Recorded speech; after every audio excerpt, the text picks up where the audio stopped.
आप में भी ज्यादा समझ नहीं है। आप में भी ज्यादा समझ नहीं है।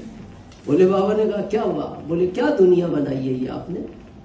किसी को इतना अमीर बना दिया कि उसको यही पता नहीं पैसा कितना है, और किसी को कुछ भी नहीं दिया। बोले बाबा बोले ये दुनिया ऐसे ही चलती है, दुनिया ऐसे ही चलती है, इसलिए मैंने ऐसी ही बनाई है। उन्होंने कहा नहीं, आपने गलती की है। तो महिला थोड़ी सी दयावान ज्यादा होती है। एक काम करो, जिसको आपने 100 बीघे जमीन दी और किसी को बिल्कुल नहीं दी, तो सबकी बराबर बराबर कर दो। एक बार करके तो देखो, देखना सब कितने खुश हो जाएंगे। बोले बाबा ने कहा मैं जानता हूं नहीं चलेगी दुनिया। बोले एक बार आपके हाथ में है, फिर पहले जैसी कर देना। मेरे कहने से एक बार तो करो बराबर। तो बोले बाबा ने कहा कह रही हो तो मैं कर देता हूं, लेकिन ये दुनिया नहीं चल पाएगी। बोले करो तो सही आप। तो उन्होंने बराबर बराबर जमीन सबकी कर दी। जिस पे 1000 बीघे थी उस पे 10 बीघे रहेगी, जिस पे कुछ नहीं थी उस पे भी 10 हो गई। अब जब 10-10 बीघे सब पे हो गई, सब बराबर हो गए। जैसे गेहूं पका, सबका एक साथ ही पका हो।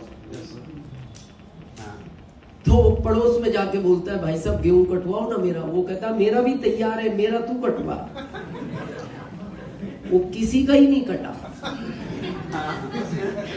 क्योंकि सबका गेहूं तैयार था। तो भोले बाबा ने कहा मैंने इसको इसलिए जमीन नहीं दी, ये उसका कटवाएगा।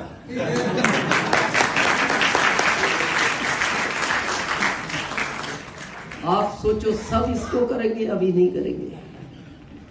करेंगे सब, अभी नहीं करेंगे। लेकिन आपको उसने इसलिए बुलाया है, वो आपसे करवाना चाहता है।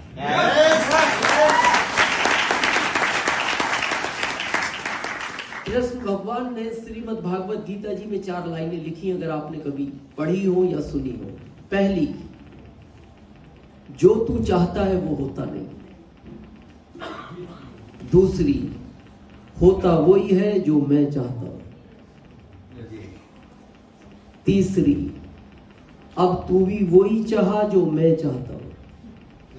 क्योंकि जब तेरे चाहने से कुछ होता नहीं तो तू क्यों चाहता है? होता तो वही है जो मैं चाहता हूं। तो पहली लिखी है जो तू चाहता है वो नहीं होता। दूसरी, होता वही है जो मैं चाहता हूं। तीसरी, अब तू भी वही चाहा जो मैं चाहता हूं। और आखिरी लिखी है फिर तेरे को वही मिलेगा जो तू चाहता है। फिर तेरे को वही मिलेगा जो तू चाहता है।